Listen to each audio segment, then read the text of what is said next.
Viva Las Vegas. Viva Las Vegas. You know what I'm singing, Lee? You're singing the song Viva Las Vegas. I can't get anything by you. Nothing. I think that's a Elvis Presley song. It isn't is an Elvis Presley song, and you know why I'm singing it, don't you? Viva Las Vegas. I think I do, but why don't you tell me, Rob? Well, today is Thursday, podcast Thursday. Yeah. And next Monday, you, Matt Fothery, our CEO, Janine Davis, our national account manager, and myself will be in Las Vegas for InsureTech Connect 2019. Yeah, and if you're listening to this podcast, that was 4 to 5 weeks ago. So yeah, sorry, folks. It is now in the past, and we're looking forward to InsureTech 2020. We are indeed, and we will be there not only as our day jobs as part of 470, but also importantly as podcasters. And ITC has provided us with podcast space, and we will be out, and I'm sure we'll have a special episode for you all about things we see and people we find at InsureTech Connect. Yeah, you know what I can't stop thinking about is that Elvis Presley ate lunch in Waco, Texas one time at the Elite Cafe. And the Elite Cafe is now owned by Chip and Joanna and is a Magnolia table. So if you're ever traveling through Waco, come eat at Magnolia, right? Mm-hmm. Magnolia table where Elvis one time ate while he was on tour at Fort Hood. And sing Viva Las Vegas while you're sitting at your table, and your meal will be free. Mm-hmm. I think he sat in the back left booth. So if you're lucky enough, that's where it'll be. Obviously, it's the same booth. It has been redecorated, Lee. 4 or 5 times. Yeah. I think it's shut down twice. But yeah.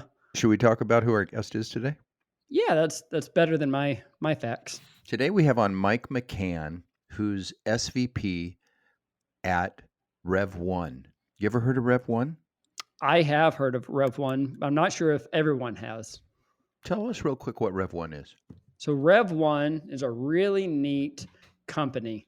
They work with startup companies, and they work with numerous carriers to help them get involved in the InsureTech space with interviewing, onboarding, even investing in. It's just a kind of an all-around company that helps bring new companies, startup companies, into their space, not only in the InsureTech world, but also across 6 or 7 other verticals.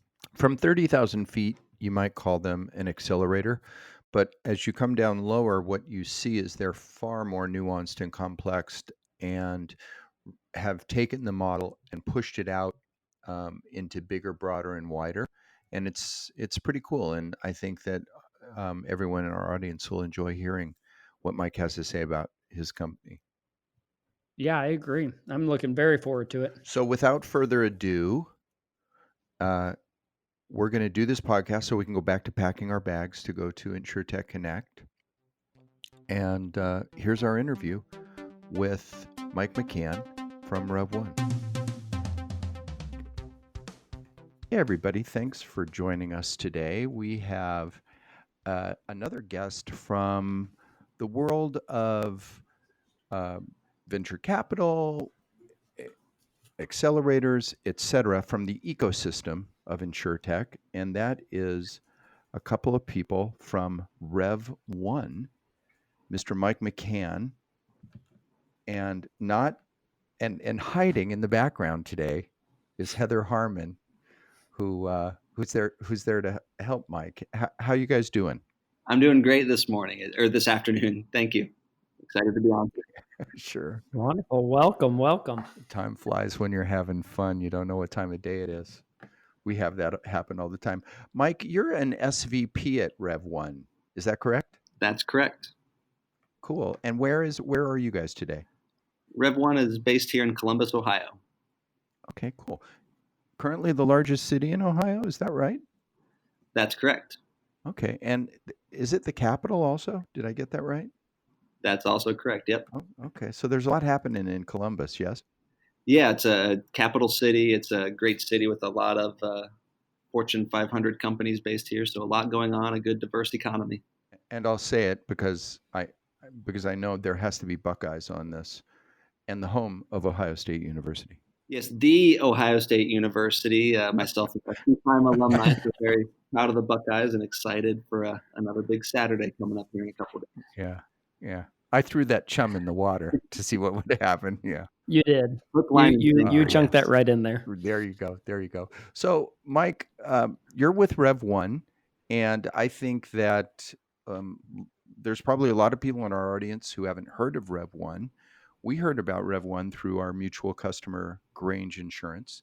And so, why don't we start by you giving us a minute or two on what Rev1 is, what you guys do, and what you do there, et cetera. Sure thing. So I'll start with Rev1 Ventures and what we do, and then I'll lead that into my role specifically, and then connect it to the Grange name that you threw out there. So Rev1 Ventures, we refer to ourselves as an investor startup studio. What that means is that we provide an array of strategic services and capital and resources to our primary audience, entrepreneurs and corporate innovation teams. So we're unique in a few ways in that when we think of these services and programs and resources, you could look at those and think that Rev1 Ventures looks like an accelerator program because we work with a lot of startups, Right. we partner with a lot of corporates, but we don't necessarily look at the world in a confined 10 to 12 week semester program per se, but we partner with our startups and our corporate partners for really what we think of as a life cycle. So when we invest and work with startup companies, it's typically for many years and potentially multiple rounds of funding. When we work with our corporate partners, we're looking to partner for long-term arrangements where we can really make a deep impact in their businesses and make an impact on their culture. On the capital side, we have a number of funds under management, funds both that Rev1 manages entirely like a traditional venture capital firm, like our Rev1 Fund 1, where we have LPs from a lot of different corporations here in town. But then we also partner with different corporations and research institutions to manage strategic venture funds where we're building an investment approach and process around their strategic growth areas or to spin innovations out of those research institutions. So the latter being working with the Ohio State University, working with Nationwide Children's Hospital, Ohio Health. Mm-hmm. My role at Rev1 then is to work with our corporate partners. So I head up that area for us. So I get to work day in, day out with the likes of Grange Insurance and how we take the startup studio model and how we think about working with entrepreneurs and startups and help build that in a programmatic and process-oriented way around their vision for corporate innovation and how they want to engage with startups in that process. What a really cool idea and thing you guys are doing. Are you focused on a particular region?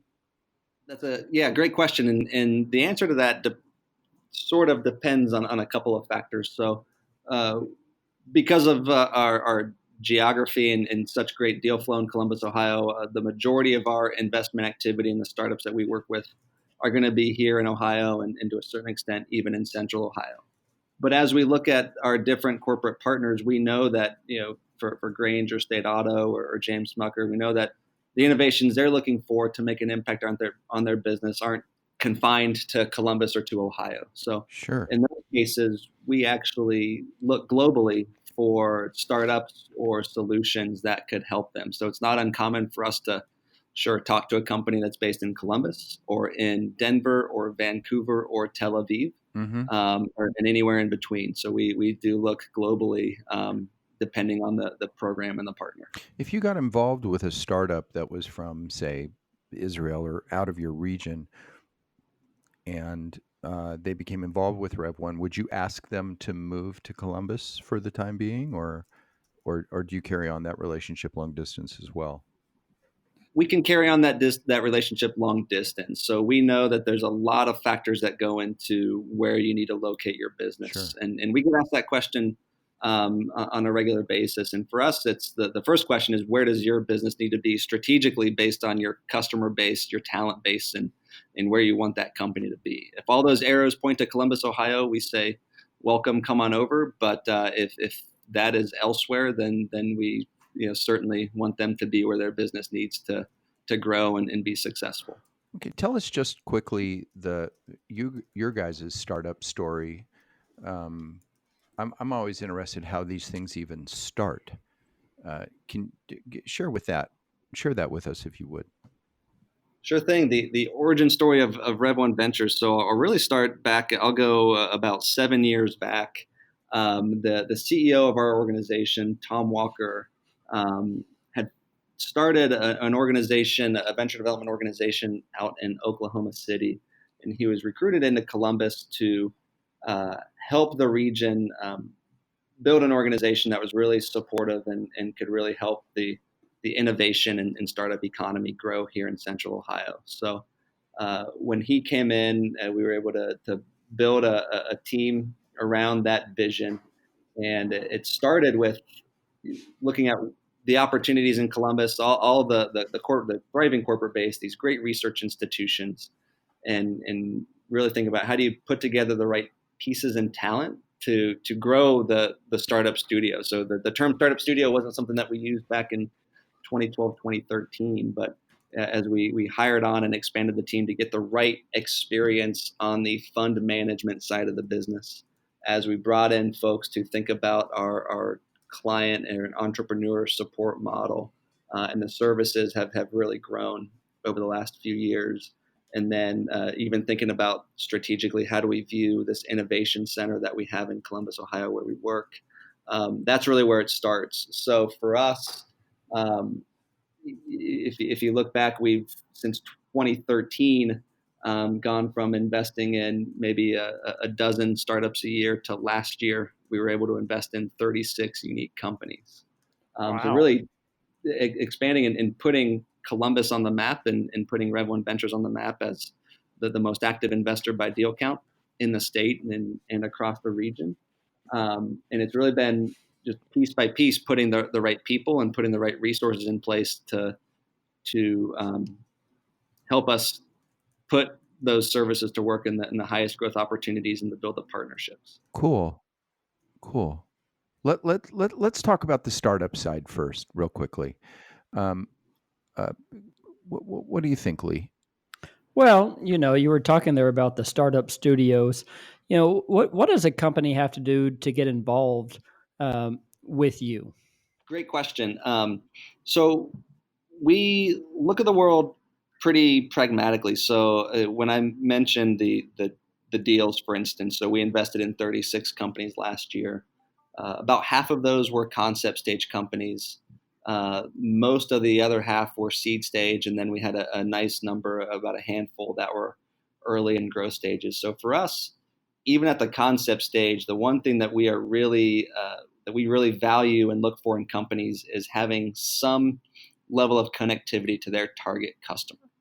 So it doesn't mean that you have to have revenue. It doesn't mean they have to even have a product, but we want entrepreneurs to demonstrate that they are solving a significant problem and that they have a clear path to connecting with those customers who can actually pay for it.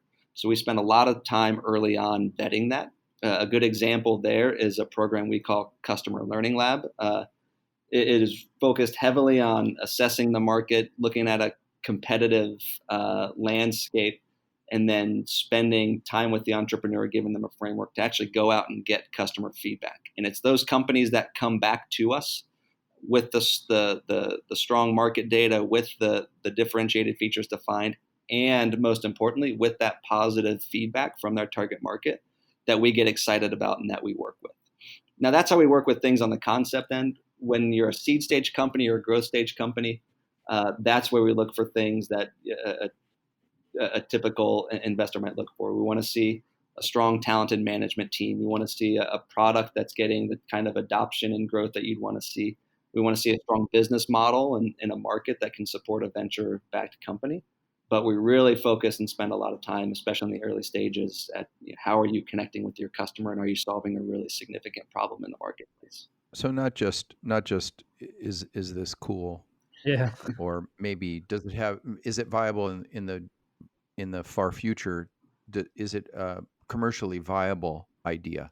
Exactly. And there's we follow a lot of newsletters, but there's one that sticks out that we really spend a lot of time with. And I don't know if you guys ever look at CB Insights, but they do Yeah. a report periodically where they do these startup postmortems. Sure. And for us, the most fascinating data point is the number one reason startups fail is that they don't actually have a market need.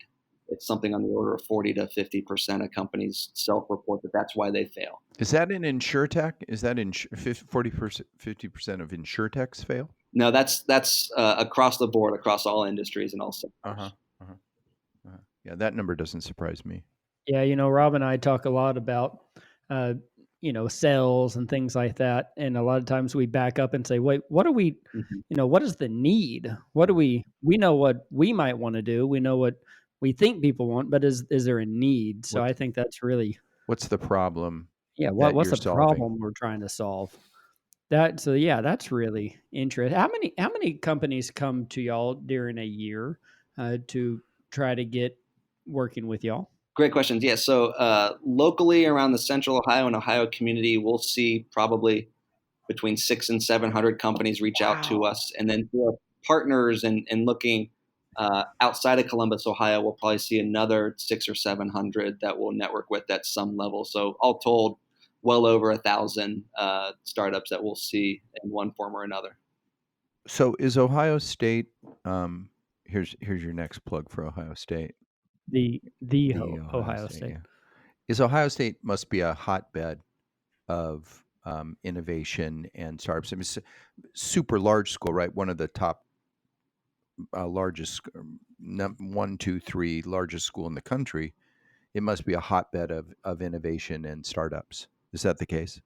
Yeah, we see two layers to the relationship and the presence of Ohio State here. One is all the research and development that goes on there. So we have a long and great partnership with Ohio State where we work with their commercialization office. And a lot of times when they're looking at things that faculty and researchers develop, how do we figure out which of those inventions have market potential in one form or another? So going through these exercises to figure out, okay, what problem could this solve? What's the market look like? And can it be commercialized in the form of a startup company? So we actually will spin out anywhere 8, 10, 12 or more a year companies from the Ohio State University, which involves not only validating the technology, but finding and helping support the management team. We have a dedicated fund with Ohio State where we can invest in those companies. So there's a lot of activity going on there with the actual science and the research and development.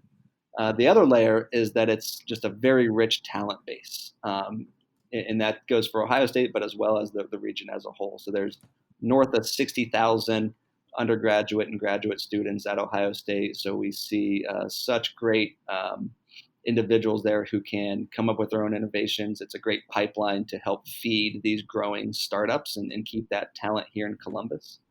But even on top of that, there's another 60 or 70,000 students across all of the universities in the region as a whole. So it's just a great Right. young emerging talent base that we see year in, year out. So you're not just talking about the football team. We're a little bit more than football, except Okay, for I a had lot to of get Yeah, that this in. time of year. I always wonder whenever you're dealing with these startup companies, 600 or so to 1,000 different companies coming to you. Are there certain attributes you're looking for a company that if they have X and Y, they're probably going to be successful, or if they have X and Y, it's probably not going to work? Are there any telltale signs that you look for when working with a startup? Sure thing. Yeah, I'll answer. I'll give you a couple layers to that answer, and part of Okay. it is the way we think of the startup studio, and then a couple of things that we really dig into. One that I mentioned already, and then a couple other items. So one, with every company that comes through, we know that there's no singular dimension that can determine success or failure. So the startup studio model, and when we're bringing these resources to bear, what we're trying to do is, because the venture space is such a risky area, is we just want to incrementally improve the odds of success. So if you can do a little bit across the product, the market, the business, the team, and the capital. If you can do a little bit in those areas to improve their odds of success, there's a multiplier effect where you can, hopefully greatly increase the chances of the company growing and being a great startup. So we examine all those throughout our pipeline. We look at the product. How is it differentiated?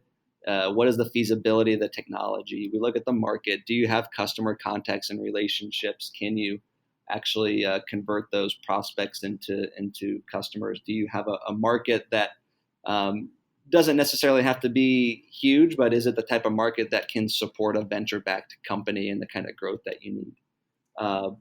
The business, look at the intellectual property, think about the business model.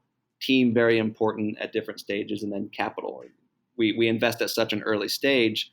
Do we have visibility into not just this concept or seed round of funding, but how are you going to raise the 1 or 2 or 5 rounds of funding after that? So we do a pretty full assessment across all of those areas as we're evaluating companies. But the things that stand out, and I'll just mention 2 of them. One that we talked about already, which is the customer. So we really want to feel like the team that's coming through isn't just talking about their customer, but they can actually speak to the primary research and data that they've gathered from their target customer. We know at Rev1 that there's a 5% or less chance that any individual on our team is the actual target audience for any company coming through the door. So we can't necessarily weigh an opinion on how this thing would actually be used. So we rely heavily on that customer intelligence and what they actually need. The second category is business model. So, we hear a lot of folks who, and all of those things are important. The team is important. The market is important, but you can hire a good team to execute a business plan.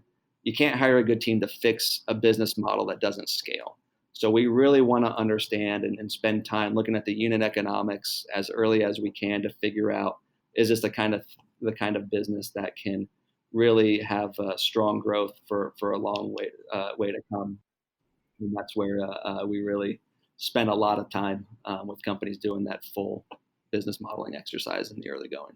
Wow, that is really neat.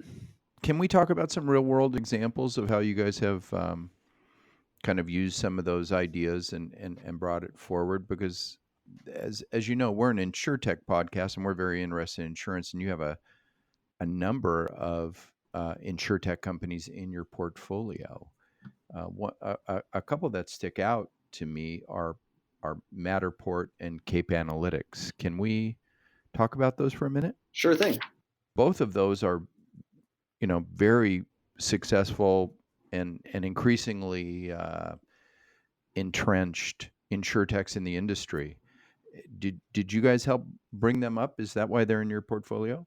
Yeah. So our relationship with those firms, it's through our partnership in the fund that we manage with State Auto, the State Auto Labs Fund. So in those cases, we've been able to invest in those companies with that fund. And what we've done there is maybe we didn't go through some of the exact exercises I mentioned, like the concept stage work, but we basically, when we work with State Auto or with Grange or with these other firms, we're applying a very similar methodology in terms of how we think about the business and evaluate those companies and putting that lens on those startups. So in the case of Matterport and Cape Analytics, leading that due diligence process, we're looking at the product, the market, the business, the team, and the capital. Sure. And we're thinking through how does this scale? How does this go in the market? And is it a good investment opportunity? So similar relationship getting built there, similar level of activity.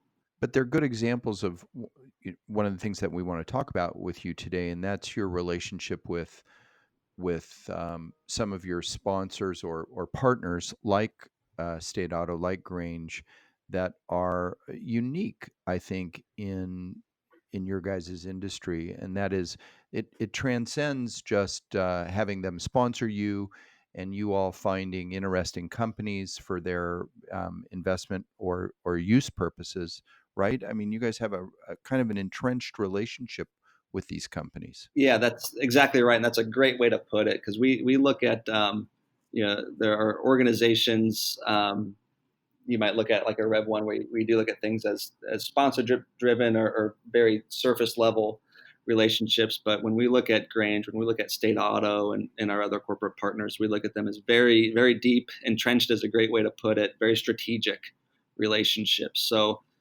in those cases, we are taking that startup studio model, and we're really studying and spending a lot of time with them on their vision for the company and how innovation fits into that.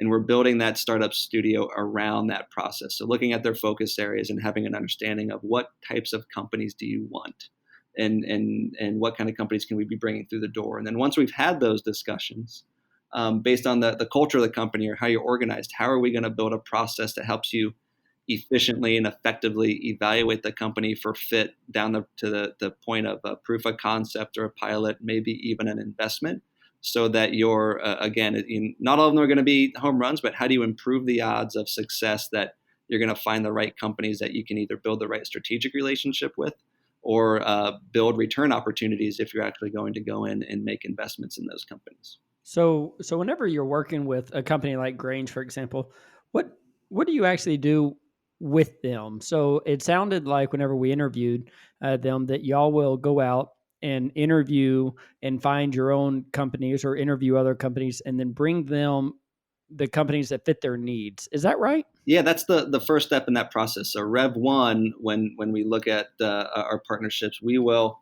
sit down with our partner and we'll define a focus area. Say it's customer experience, and part of that is we'll break customer experience. That's a very big category, and if you think in InsureTech, there's hundreds, if not thousands, of companies doing things that could touch customer experience. But we want to break down customer experience into these specific use cases where we can actually go out and then find, okay, who are the one or two startups that are actually doing things that solve this very specific use case or very specific problem, or create this specific opportunity that can actually impact our business. And then we want to go out and bring those startups in.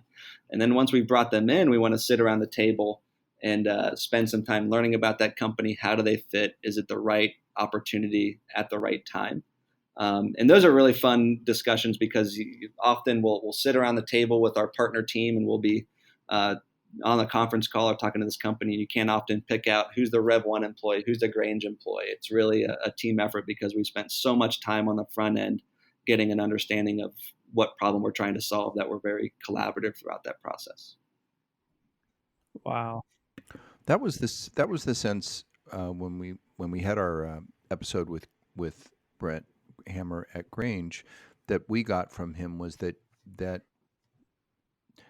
he has a small team.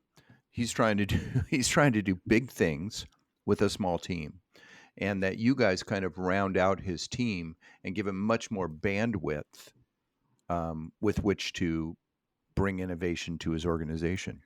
Yeah, exactly. And the way we look at it and the way what we want to build with our partners around corporate innovation is we want to be a capacity builder. What we want to do is we want to bring the Rev1 startup studio approach, and we look at that as infrastructure. It's innovation infrastructure that can scale. So whether you have a small team or you're just starting out, or in some cases you even have, maybe you don't, some of our partners don't even have full-time employees dedicated to this kind of an area, but we can build a process that helps them do more with less. So they're able to really get a lot out of that vision and that strategy, because as you guys probably know, in the InsureTech space, working with startups can be hard. It can be time consuming. And we built a process and a model that helps do that pretty efficiently. So we can take a whole load of effort and really tee up the things that are going to be most impactful and the best use of the time for our partners, so they can really be effective and get the results that they're looking for.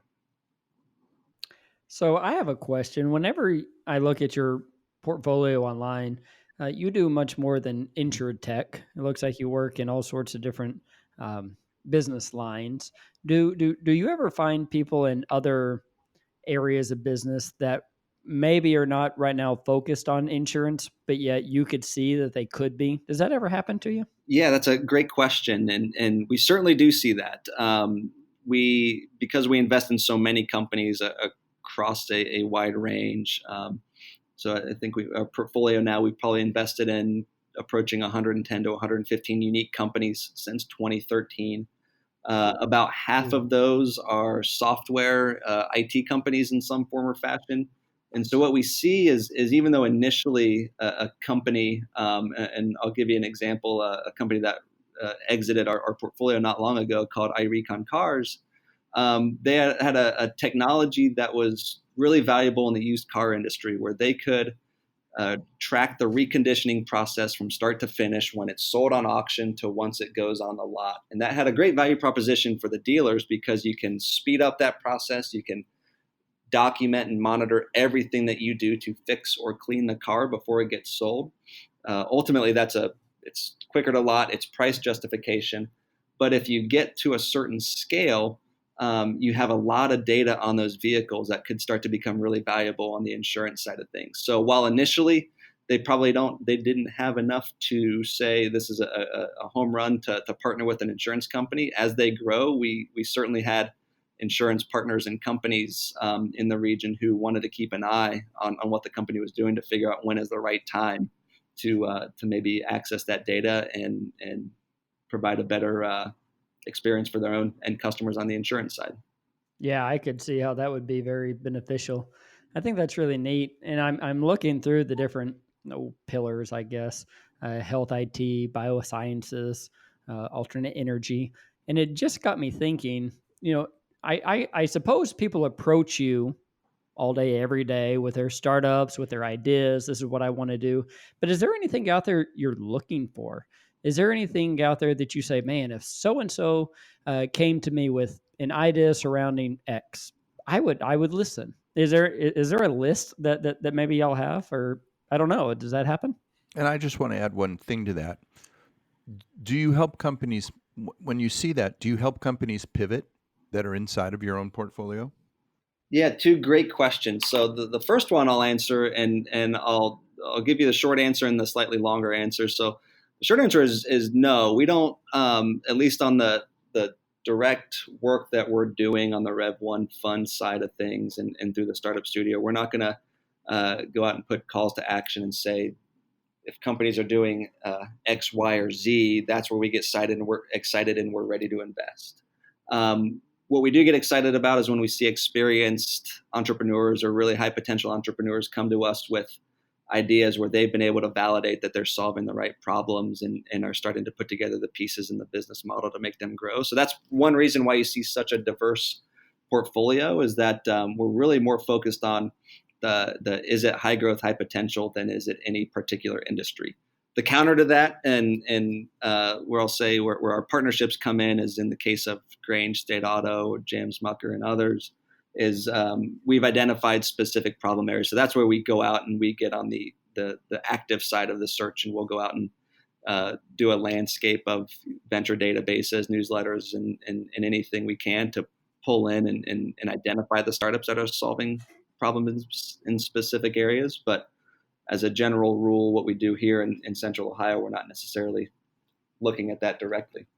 On the pivot side of it, it's a very interesting word that you use there, because it's one that sometimes gets overused, because in my view, and because we're working at such an early stage, pivots in the way they're talked about usually are very common, because pivoting is simply finding out what is the actual market problem you're trying to solve. And sometimes those pivots can be big, sometimes those pivots can be really small. So early on in the process, it's almost a pivot an hour. Every new data point you get, every new interview you have, you're kind of seeing different things, different ways that a potential technology or solution can solve a market problem. Sure. So certainly in the early stages, we spend a lot of time with companies, helping them understand and working collaboratively with them to figure out, okay, is the problem that the market is asking for, is it the kind of problem that if you solved it could lead to a high growth company? The later on that we go, hopefully we've done enough work early on where there aren't a lot of pivots in the later stages, but certainly we spend time with companies helping them through some of those challenges as markets start to shift and new competitors come on board. How do you find the path to the right customer or the right segment of the market that can continue to grow the business? I want to get back to corporate innovation for a minute, particularly, of course, in the insurance space. And as you know, that's not innovation and insurance aren't two ideas that have typically gone together historically, although that's obviously changing at a very fast clip today. And we see that. I mean, just we were talking before we got on online. We were talking about InsureTech Connect coming up, and that over 7,000 people are going to be there. It's innovation in insurance is a big deal. That must be interesting for you working with these, working with insurance companies compared to other verticals that you work in, and how insurance companies are trying now to be innovative and get on board with the innovation concept and idea. Can you talk about what that's like for a minute, helping to bring these uh, maybe traditionally slow moving, slow changing organizations into an innovative environment? Sure. Yeah. Yeah. Happy to talk about that a little bit. And it's interesting because on the one hand, you see and think of insurance as an old-fashioned industry where there maybe hasn't been a lot of innovation. But then when you look at certain market data and you see the level of activity going into InsureTech investment just going up and to the right year over year, um, you know, certainly the insurance companies have caught up in recent years, and they're very active in the market. So what we see and the partners that we work with on the insurance side and the way they're approaching this is there's some definite themes that have set certain firms apart from others. So one is fundamentally they at the executive level have set the course that innovation and thinking about things differently is a corporate priority for the future. So that executive buy-in, that executive leadership to give the team the space and the freedom to spend time on new things or doing business differently is certainly something where we've just seen the most success. And if you don't have that, it's really hard for the team to rally behind the vision or doing something innovative if the executives aren't really setting the tone. Right. Another area that we see is that they've, and we kind of mentioned this before, when we were talking about some of those focus areas, but the ones that are really doing this in a significant way are not just looking for the next cool thing or what's innovative or innovation just for innovation, but they're looking at their business priorities and their business needs and where they actually want to grow, and they're being very thoughtful about the types of problems they want to solve and the types of companies they want to bring in the door. So it's not necessarily about volume, about trying to work with 50 companies in a year, but it's about knowing what kind of impact you want and finding the right companies to bring in the door. And sometimes, even more importantly, is knowing which ones to say no to. Mm-hmm. Looking at very popular companies, ones that are getting a lot of attention, and saying, you know what, it's neat what they're doing, but it's not for us. Let's look at the next thing that we can get in. Sure. We have that in our own business where we're working with a number of different insurtechs, and we've had some come to us and push pretty hard because of maybe traction they've gained elsewhere. But if it doesn't really, if it's not what our problem is to solve, then it's just the time isn't necessarily right. And so, yeah, knowing when to say no is maybe more important than knowing when to say yes, and not being overwhelmed by what's cool.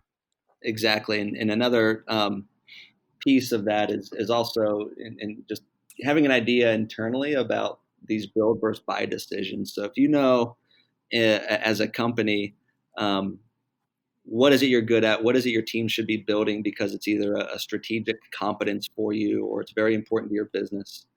And keeping those kinds of things internal, but being open to buying or partnering in these other areas. Uh, you know, large insurance companies, they have very smart people who could build a lot of things. So having the fortitude to say no to building the things you can build, but maybe you shouldn't, so that you can partner with firms who can maybe do it a little bit faster, maybe do a little bit more effectively than you may be able to, so that you can focus on the things that are core to your business. Yeah, I think that makes total sense. I was interested. I know right now you're working with companies, and there have been companies that have approached you to work with.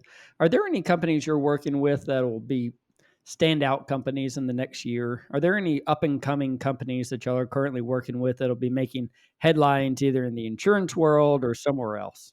Yeah, you're thinking of the startups that we're working with? Yeah, the startups. Yeah, it's a great question. I think for us, we like any investor, we love all of our children, and all of our investments are doing great. We're very excited about them. Some Don't play favorite. Don't play That's favorites right. now. That's right. Some of the companies that we look at that I'll answer it a couple ways. One, we see some sectors that are certainly very exciting. So obviously we're talking about a lot here, but the growing portfolio we have on the InsureTech side and just the talent here, we're just very excited about that as a category. So you mentioned Matterport, Cape Analytics. We could also look at Flyreel and Authentic. Those are our companies we're incredibly excited about, and can't wait to see where they're going to go. We are also excited about our life sciences portfolio. So we have great partnerships through Ohio State and through Children's Hospital and Ohio Health, where we've seen some fantastic exits in the last 12, 14 months, that we're just really excited that I think Columbus is becoming a real center for things like gene therapies. By way of example, a company, MyoNexus, that is a gene therapy for a very specific type of muscular dystrophy.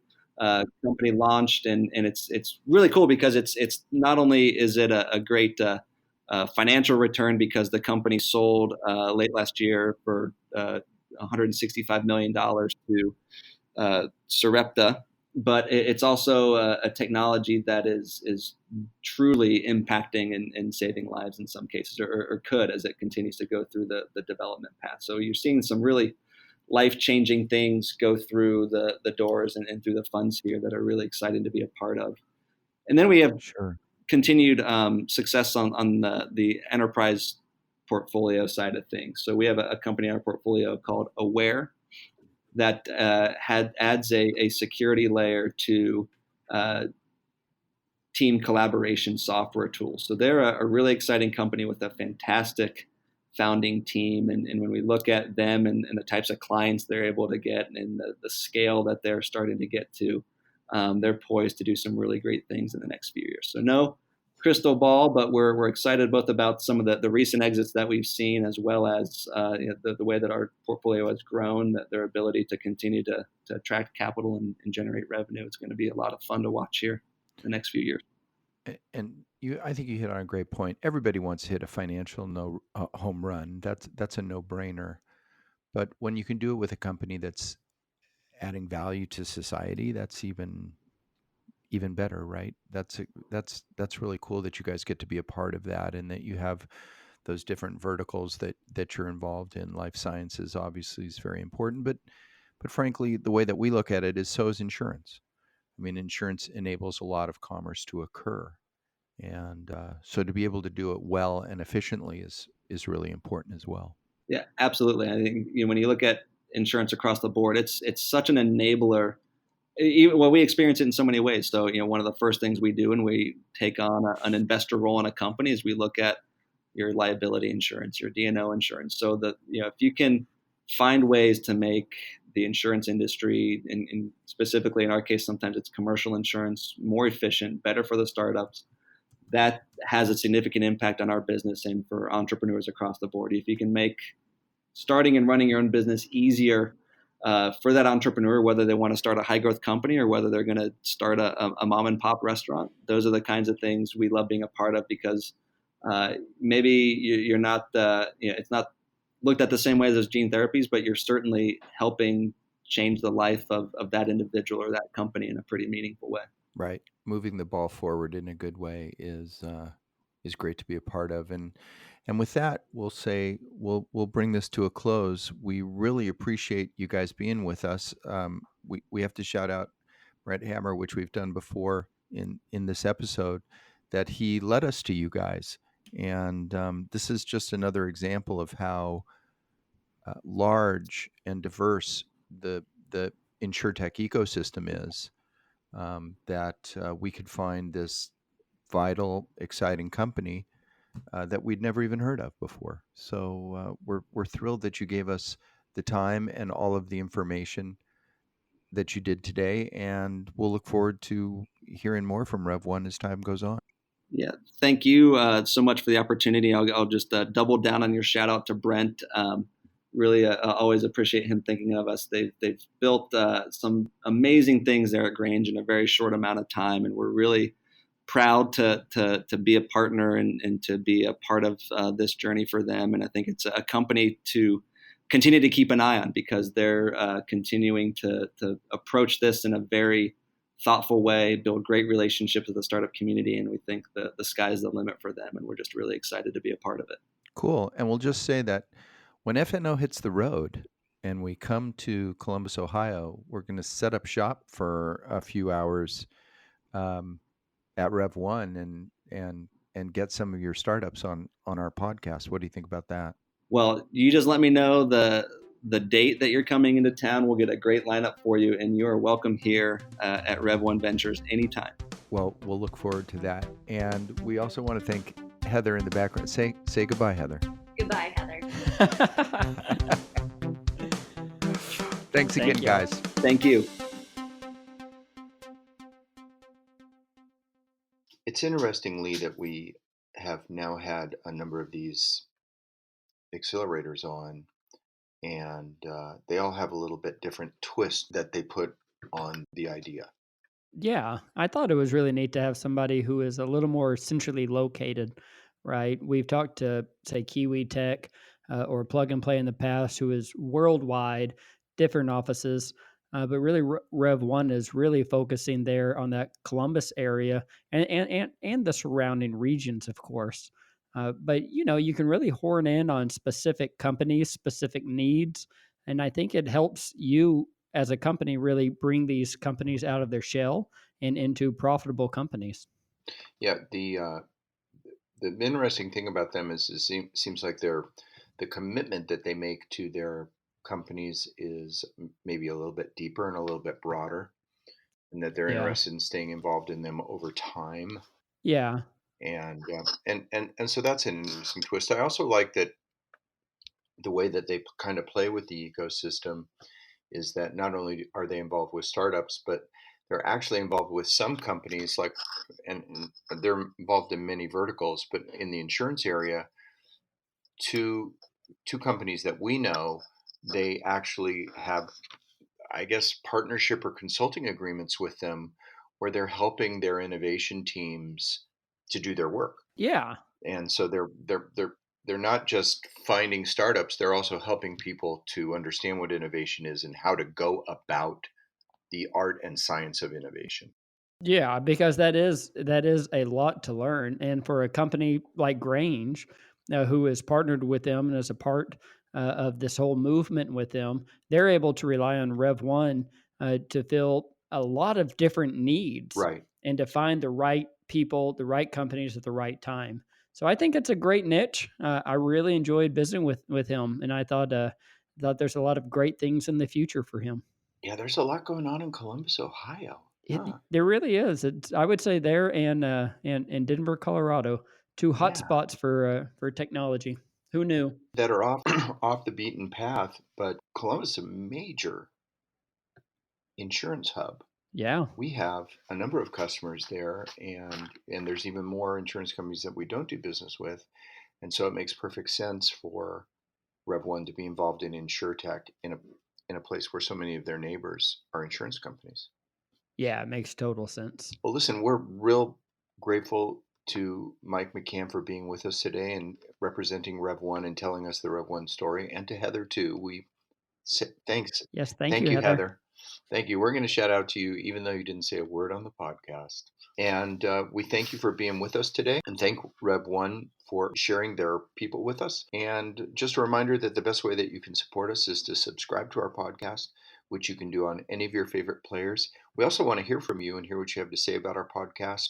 And you can do that on fnoinsuretech.com is our website. You can go there and communicate with us in whichever way makes you most comfortable. So that's it for today. Until next time, which is between now and next time, will be ITC, InsureTech Connect. So we're really excited for that, aren't we, Lee? Well, I'm very excited. We're very excited. I sound thrilled. I really am. I'm very excited. My dog is barking. So with that, we'll sign off. Goodbye, everybody.